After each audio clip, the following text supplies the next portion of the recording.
everybody, welcome back to the Claremont Classic Garage.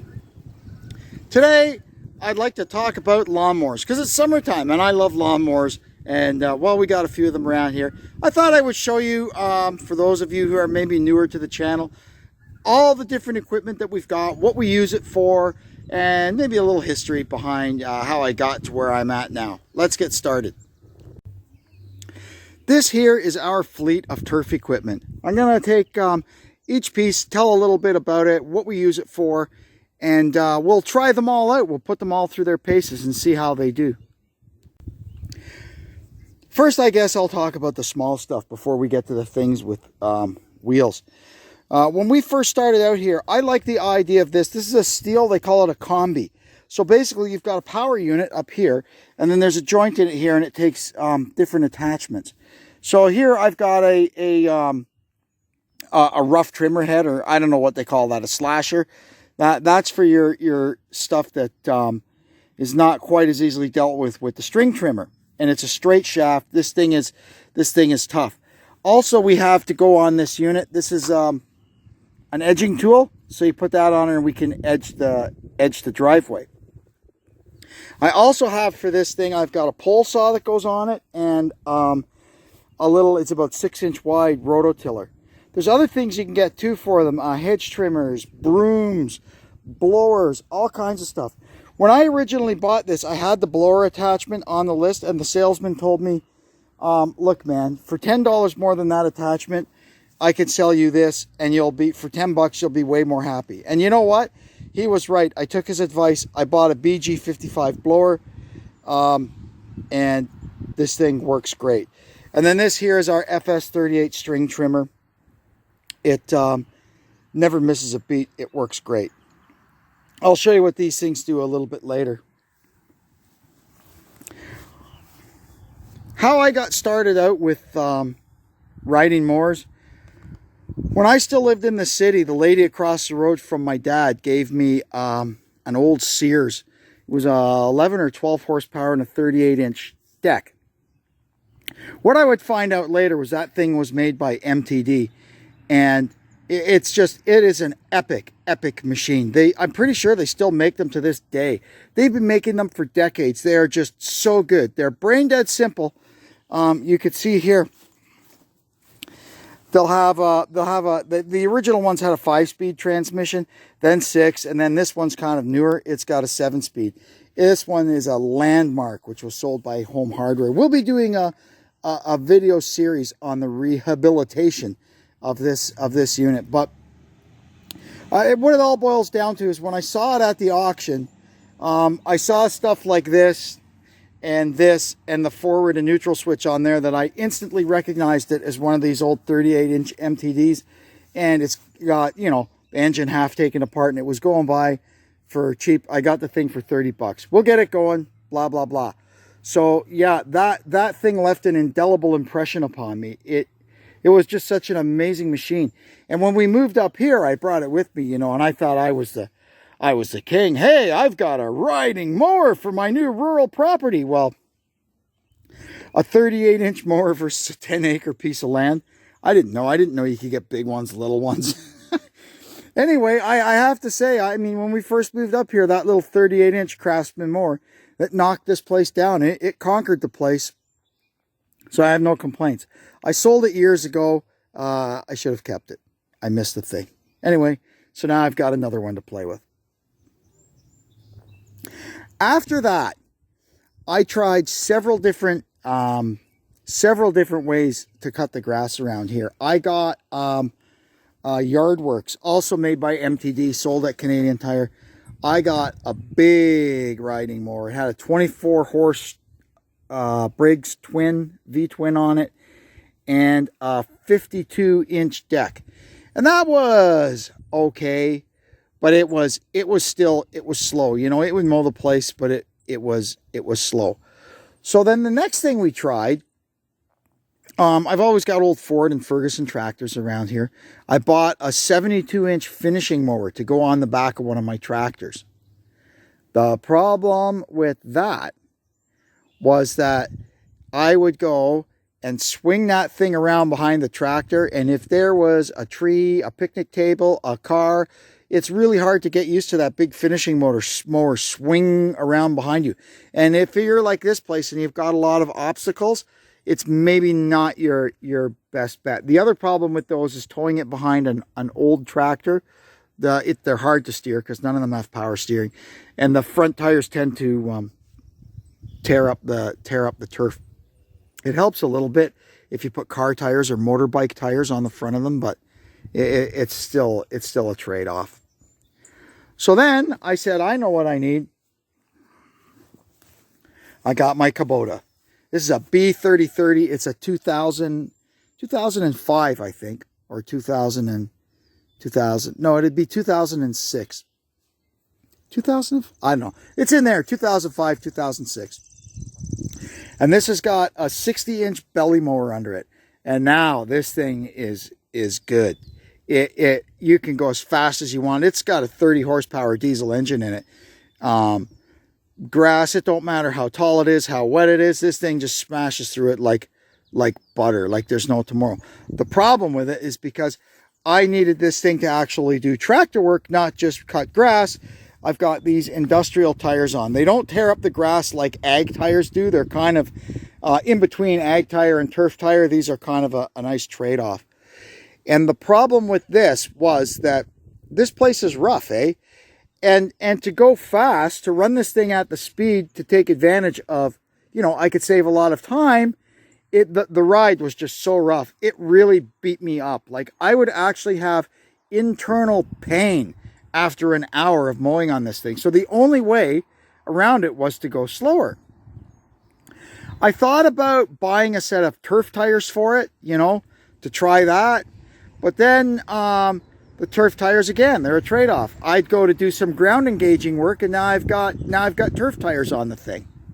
Anyway, I'm glad I didn't do that, because it turns out later when I bought my B3000, it's got turf tires on it, and it honestly rides only marginally better than this thing. So that's what are you going to do about it type thing. And just after we got this, I got this John Deere because I had been using my old Craftsman. I still had it when I got this, my old 38-inch Craftsman. I'd been using that to mow the ditch, right? Because I can't go in the ditch with this thing. It's just too big. And I don't know. I saw a row of these things at the John Deere place, and I said to myself, I want a nice shiny new John Deere little tractor. So I got this. Nice exhaust leak. People fix their cars. I don't know. So this one is a what is this? A 20 horse? It should say, yeah, a 20 horse Intech with a 42-inch deck. I've got a mulch kit on it, so I'm not spraying clippings all over the road, because we all look at Facebook. We know that's bad. And this thing is great in the ditch. Also, it'll go if I've got anywhere that's kind of wet or swampy or soft or mushy. I can still get in there with this thing and mow, because it's got so much surface area of tire compared to what it weighs. It's pretty good at getting in mushy spots and doing the job and getting out. Anyway, after a while, I got so tired of this thing killing my back and my internal organs. That's when I started shopping around for a big zero turn. And that's when the Ferris came along. This is an IS2000Z. It's got a 30 horsepower Briggs Vanguard. They call it a big block. I mean, I walk in the showroom. As soon as I saw that sticker on the front, big block, I couldn't get the checkbook out fast enough. Big block? Are you kidding me? Yes, I want it. And this thing is great. It's got the thing with Ferris, you can see here, it's got these coilover shocks on the front. It's got two more on the back. So this thing here, basically, you can see, look at that. This thing has got four-wheel independent suspension. And on top of that, I went up a package on it when I ordered it. It's got a suspension seat too. So this thing, you can mow flat out all day and it's comfortable. It doesn't beat you up. The only trade-off with these is that you could see there how the mower is suspended by chain. So the mower hangs from the machine. So it will, if you get into some rough stuff and the tractor's really yawing back and forth, it will scalp and do some sawtooth cutting. But, you know, it's a small price to pay for not damaging my internal organs. All the time that I was dealing with those other things, I always had a push mower or two kicking around for, see that big spruce tree over there? The grass grows tall under them, and it's hard to keep it trimmed. So I would keep one of these things, and I would just go and trim under the spruce trees with that. But man, I'll tell you what, that takes a long time going like this all the way around a spruce tree. So I said, there's got to be a better way. That's when I thought, hey, I need a zero turn with a front mounted deck. And that's where the ProCut came along. I'd known of these things for a long time. I was even, when I bought that, I was looking at a ProCut, and the salesman convinced me that that was for what I was going to do. That was better. And yes, he was right. That for what I do, the majority of my mowing, the Ferris IS, I can't beat it. I wouldn't trade that for the world. But this ProCut, I found it on Marketplace. It was a good deal. And unlike a lot of them that I saw that had plainly been abused and left outside and all hammered, this thing, you could tell that it had led a okay life. It had been shedded at night. It's not a big blob of rust. And someone had actually been mostly trying their best to keep up with the maintenance on it. It ran good. I was able to start it up, drive it into my trailer when I bought it. So yeah, that's our fleet. That's our fleet. So what we're going to do now is one by one, we're going to get these things all going, and we'll give a little demonstration of what each one of them does. Except that one, because it doesn't run, and I don't really even know what I'm going to do with it once I do get it running. But that's a worry for another day. This thing works great. Always starts right up in the spring. I'll put it on put the camera on the tripod here and see if we can see some action. Not that weed whackers are very exciting, but hey, that's something fun.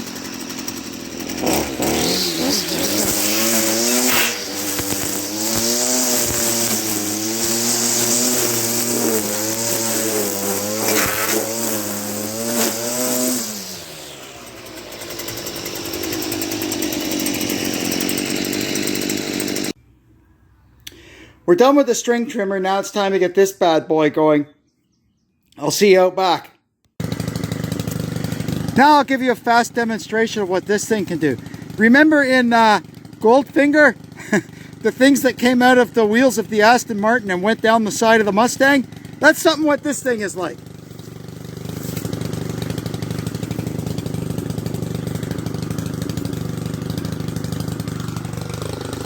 Here we go.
That was pretty fun. Now we'll go put the driveway edger on it and clean up the edge of the driveway. All right, let's see how we do with this one. Here we go.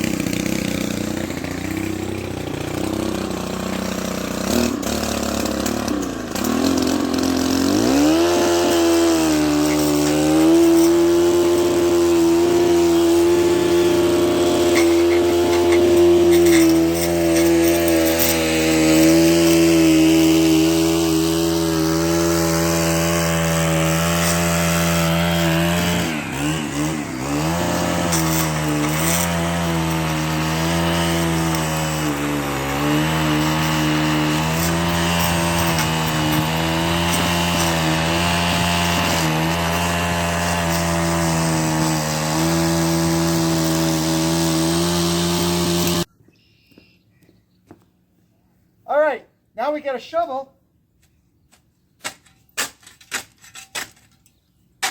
And hey, there's the edge of the driveway.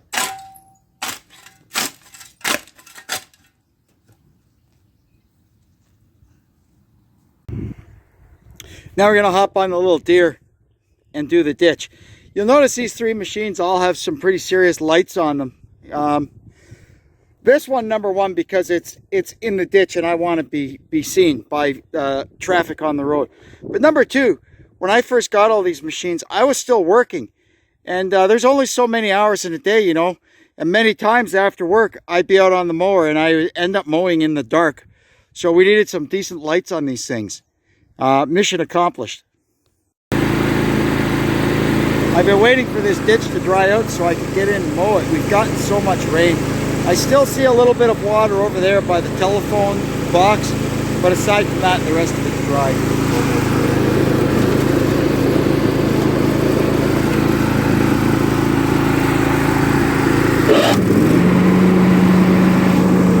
All right, here we go.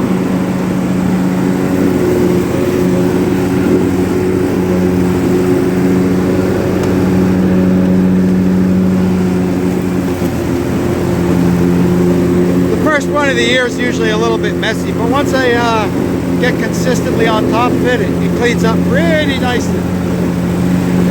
See you when we're done. There's a mosquito farm. At least now that I've got the grass knocked down, hopefully the sun and the breeze will dry that out pretty quickly. Now we'll do some mowing with the Kubota. I haven't mowed with this thing in years, but the deck is serviced. It's got good blades on it, so it should still cut decent. We already took the loader off of it. All right, here we go.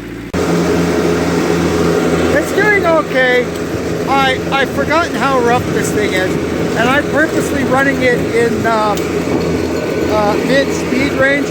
It's more than capable of mowing in high, and that gives it a speed comparable to my Ferris IS. Unfortunately, at that speed, it just destroys me. So at medium speed, it's not bad, but it's really slow. It takes forever. But it's doing a nice job, and you know, I've got it. In case one of the other mowers goes down or whatever, we've got this thing to fall back on. Well, there we are. It mowed.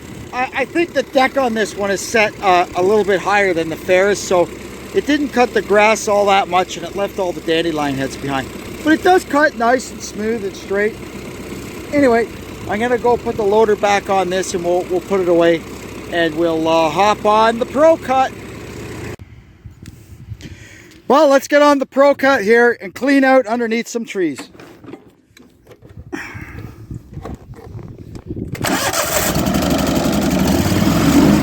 This thing really runs good.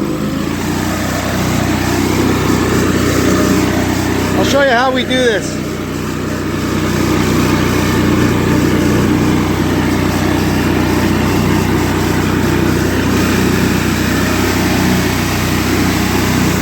Put the deck on.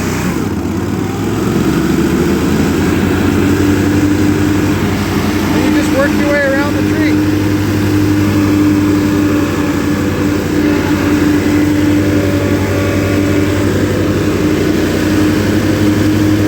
One hand, but you get the idea. Anyway, I'll do a few and I'll show you how it looks when we're done. You can see the ProCut does a nice job under these spruce trees. It gets right up in under them, and they look pretty good when they're done. Now it's time to hop on my IS and do the actual mowing.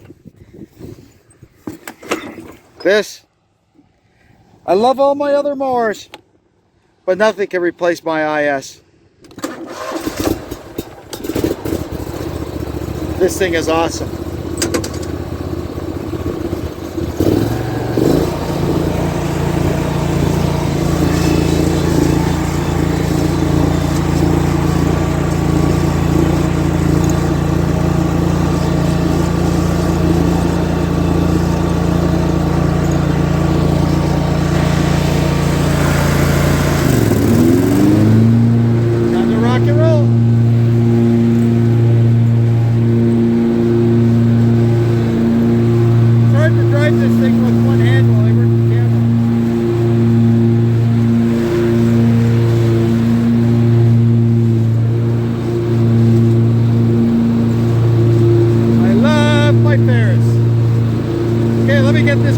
and I'll be back. Well, there we are, all done, and it looks fabulous back there. There's still a few really mushy spots down around that pond and stuff that I just can't get to because it doesn't matter what I go there on, it'll get stuck. So that's all right. Another week or two and that stuff will dry out and we'll be able to get all the little corners that need attention.